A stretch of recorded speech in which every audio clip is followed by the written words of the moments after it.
কারণ আছে। ধন্যবাদ সবাইকে এবং আসসালামু আলাইকুম। আ আমি আগের মতোই যে ব্যক্তি ছিলাম, যে বক্তব্য রাখতাম আমি সেইভাবেই আছি।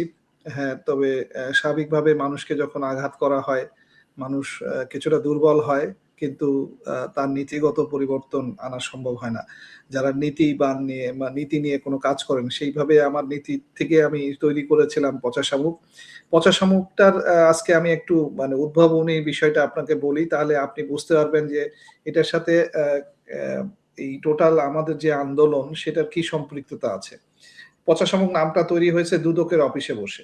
দুদকে আমি পাওয়ার সেক্টরের অনিয়মের ব্যাপারে আমি যেহেতু একটি বিদেশি কোম্পানি নিয়ে এসে একটি ২০০ মেগাওয়াট সোলার পাওয়ার প্ল্যান্ট টেকনাফে করার জন্য আ হুম। আমরা পারমিশন নিয়েছিলাম, বিডার পারমিশন। সেই বিডার পারমিশনের এগেইনস্ট এ বিদেশি কোম্পানি ইনভেস্টমেন্ট শুরু করেছিল। আমরা জমি নিয়েছিলাম। এর মাঝপথে আ আ ঠিক এই আওয়ামী লীগের মন্ত্রী মিস্টার বিপুল সাহেব উনার দালাল চক্র মিস্টার শাহরিয়ার চৌধুরী তারা মিলে এবং একজন রয়্যাল এজেন্ট আ উনি জয়েন্ট সেক্রেটারি নীরদ মন্ডল আ হুম, যারা এই আদানি পারমিশনটা করানোর কাজ করেছিল, এই সকল ব্যক্তিরা মিলে ২০২৩ সালে বসুন্ধরার মাধ্যমে ওই প্রজেক্টটা দখল করে। হুম, এবং আরেকটা কোম্পানি হচ্ছে জুলস পাওয়ার। এবং এই দখলকারিত্বর ব্যাপারে ওই বিদেশি যিনি ইনভেস্টর উনি সহ আমি সহ এই ৫ই আগস্টের পরে মন্ত্রণালয়ে আমরা একটা আবেদন করি এবং সচিবের সাথে দেখা করি, কিন্তু উপদেষ্টা দেখা করেন নাই। এবং সচিব সারাদিন এই বিদেশি লোকটাকে সারাদিন বসায় রেখে এক ধরনের নেগেটিভ করে দিয়ে পাঠিয়ে দিয়েছেন। যাই হোক, এই বিষয়ে যখন দুদকে মামলা করি এবং দুদকে উল্টা দুদকের চেয়ারম্যান সাহেব আমাদের বিশেষ করে আমার এই বিষয়ের জ্ঞানকে নিয়ে উনি কাজে লাগিয়ে এ পাওয়ার সেক্টরের দুর্নীতি দমন করার ব্যাপারে আমার সহযোগিতা চান এবং আমি সেই সহযোগিতা করতে আগ্রহী হই এবং আমি তাদের দলের সাথে সম্পৃক্ত হয়ে বিভিন্ন পাওয়ারের কোম্পানিগুলোতে যেয়ে তথ্য কালেকশন করি। কিন্তু এরই পর্যায়ে দেখা গেল হঠাৎ করে আওয়ামী লীগের এই পার্টিটা আরো সজাগ হয়ে গেল এবং তারা বিএনপির একজন নেতা নাম গয়েশ্বর চৌধুরী উনার হস্তক্ষেপের মাধ্যমে দুদককে কিভাবে যেন থামিয়ে দিল এবং সেই থামানোর পরেই তো মানে দমিত হানে কালবেলা নামক একটা পত্রিকায় আমার নামে চাঁদাবাজ এবং ওই শাহরিয়ার আহমেদ চৌধুরী চাঁদাবাজির মামলা করলো এবং এক পর্যায়ে আমাকে এই চাঁদাবাজির মামলাকে উসিলা তৈরি করে ডিজিএফআই দেশ থেকে আমাকে বিতাড়িত করার জন্য যে সকল হুমকি বা প্রাণনাশ করার যে চেষ্টা সেগুলো কমপ্লিট করলো। এরই ধারাবাহিকতায় আমি তখন চ্যালেঞ্জ করি যে আমি এই দুর্নীতির আন্দোলন আমি থামাবো না। এটা হুম, আমার আ একটা নীতিগত দিক এবং সেখান থেকে আমি এই পচা শামুক পেজটা তৈরি করি। হুম, আপনার এখানে কয়েকটা টক শো করার পরে যেটা লাস্ট যে টক শোটা ছিল তারপরে আমার একটা বড় গ্যাপ পড়লো। এর মূল কারণটা হচ্ছে যে আমার উপরে আবার অ্যাটাক হয়েছে। এই অ্যাটাকটা হুম, হয়েছে হচ্ছে আমার বাসা জলসিঁড়ি আবাসন এলাকায়। তারা আমাকে ঘোষণা দিয়ে অ্যাটাক করেছে এবং এই ঘোষণা দিয়ে মানে শহীদ হাদির মৃত্যুর ব্যাপারে যারা জড়িত তাদের ব্যাপারে আমি যে বক্তব্যটা রাখছিলাম সেটাকে থামায় দেওয়ার চেষ্টাই করা হয়েছে।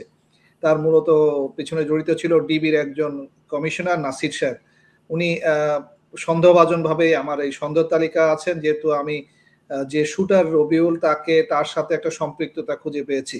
এবং সেই হুম, সম্পৃক্ততার বিষয়টা যাতে আমি সামনে না নিয়ে আসি এবং ডিজিএফআই এর ব্রিগেডিয়ার জেনারেল জুনায়েদের সাথে এই নাসির সাহেবের সংযোগ এবং তাদের মাধ্যমে যে হাদির মৃত্যুটা হতে পারে সেটার একটা হুম, সম্ভাবনার দিক আমি খুঁজে পেয়েছিলাম, যেটা আমাকে বন্ধ করার জন্য তারা হুমকি তাদের ডিবি নাম করে আমার বাসায় অ্যাটাক করা এবং বাসার ইলেকট্রিক লাইন ২-৩ দিন ধরে বন্ধ রেখে রাত্রে বেলায় আমার বাসায় ভাঙচুর করার চেষ্টা চালানো হয়েছে। এ বিষয়ে আমি আমাদের যেহেতু আমি একজন রিটায়ার্ড মিলিটারি অফিসার, আমি রাওয়ার মেম্বার, সেই হিসেবে আমি রাওয়ার চেয়ারম্যানকে অনুরোধ করেছি এই বিষয়টি সেনাবাহিনীর সাথে একটা আলোচনা করে কেন সেনাবাহিনীর এলাকার মধ্যে বসে আমার বাসায় অ্যাটাক হলো এবং হুম, সেরকম অ্যাটাক যদি আমার বাসায় হয়ে থাকে তার মানে যারাই কথা বলবে সে সেনাবাহিনীর ভেতরেও যদি থাকে এবং সেনাবাহিনীর এলাকায় থাকে সেও নিরাপদ নয়।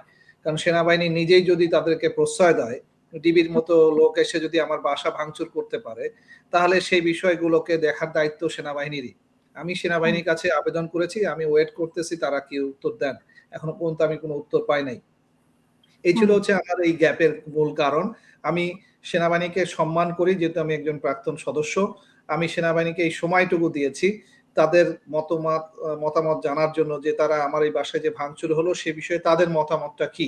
আমি এখনো পর্যন্ত মতামত পাইনি। আর পুলিশের ব্যাপারটা তো আসলে পুলিশ নিজেই যেখানে জড়িত থাকে তাতে পুলিশের কাছে আসলে আবেদন করে লাভ নাই। তারপরেও আমি সারাদিন ধরে জিডি করতে দেয় নাই। একটা জোরপূর্বক হোক আর যেভাবে হোক আমি শেষ পর্যন্ত একটি আ শুধুমাত্র অভিযোগ দায়ের করতে পেরেছি। তারা আমার জিডিটা নেন নাই। কারণ রূপগঞ্জ থানার ওসি এ বিষয়ে অস্বীকৃতি জানান।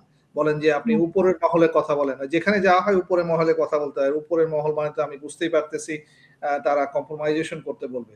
যাই হোক, আমি হুম। কম্প্রোমাইজ করতে রাজি নই। আমি ভয় পেয়ে থামতে রাজি নই। আমি এই অবস্থানকে এখনো পর্যন্ত ধরে রেখেছি। আমি আপনার মাধ্যমে আবার জাতিকে সেই একই জিনিস জানায় দিলাম। আমি যে আন্দোলন করছিলাম, আমার আন্দোলনটা শুরু হয়েছিল আসলে বেসিক্যালি বিডিআর হত্যার মধ্য থেকে এবং এখনো হুম। পর্যন্ত এই আন্দোলন চলছে।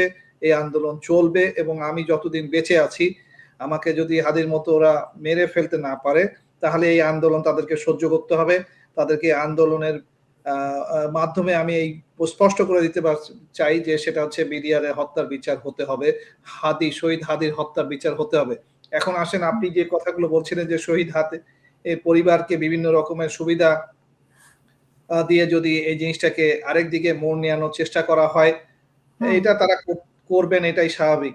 এটা অস্বাভাবিক কিছু না। যেহেতু এই হত্যার সাথে সরাসরি সরকারের সরকার ভেতরকার লোক জড়িত রয়েছেন। তার হুম। মানে হচ্ছে সরকারের পক্ষ থেকে বিভিন্ন অনুদান, বিভিন্ন রকমের সুবিধা দিয়ে যারা এইটার পক্ষে কথা বলবেন, বিশেষ করে তার পরিবার, তাদেরকে থামানোর একটা চেষ্টা করা হবে। এটা আমি মনে করি যে হাদি এমন একজন ব্যক্তি হয়ে গেছিলেন, যেটা একটা আদর্শ নাম হয়ে গেছে। শহীদ হাদি এখন যেহেতু একটা আদর্শ নাম, সেই আদর্শকে ধরে রাখার দায়িত্বটা আমারও যেরকম, সেরকম তার পরিবারের ব্যক্তিবর্গেরও।